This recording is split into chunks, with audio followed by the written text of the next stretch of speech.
So is Joe Biden against Putin, or is it Biden and Putin versus us? Now, I know the stupidest, most reactionary response is, of course Joe Biden's against Putin. Of course Joe Biden's against Trump, and Trump's with Putin, and Putin told us to be against Joe Biden, so of course he's bad. But yeah, remember, Putin told you to be against Joe Biden.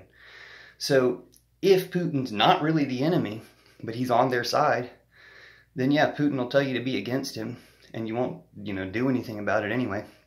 But the point being that they're tricking us. And the clearest sign of that is that when Joe Biden called Trump Putin's puppy to his face, he hadn't put Putin's puppy in the pound. And if he was against Putin, he would put Putin's puppy in the pound. A little bit lesser known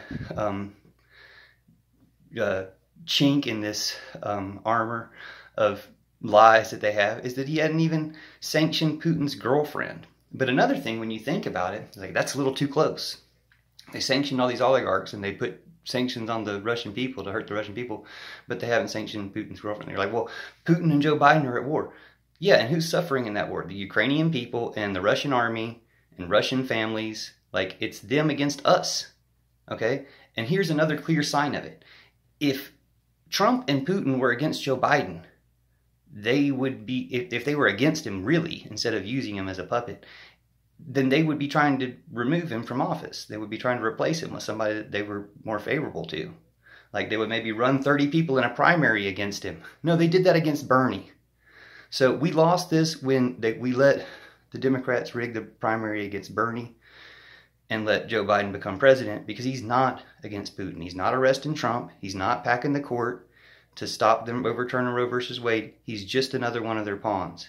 And all like most Democrats, all he has to do is be ineffective and hold space for the next Republican to take us as far into fascism as they can. We got to call this out and stop it. And I think it's pretty obvious. If I haven't laid my case out there, tell me what else needs to be said. But all they do is perpetuate wars by making deals with evil leaders, like they told Saddam Hussein to invade Kuwait, and then, oh, you sprung our trap card. And it's the same thing, a big trap in Ukraine, except they probably planned and knew all along they're never going to actually do anything against Putin as long as they keep these powers in place and keep war in place. So what we need is pillow revolution, a peaceful, nonviolent, we do it from bed, boycotts revolution to overthrow and end war and replace it with peace. Thanks for watching and sharing. Love you forever. Let's end these evil tyrants. And AOC 24, she'll be old enough. Let's do it. Let's go ahead and take the country back for America. American president now.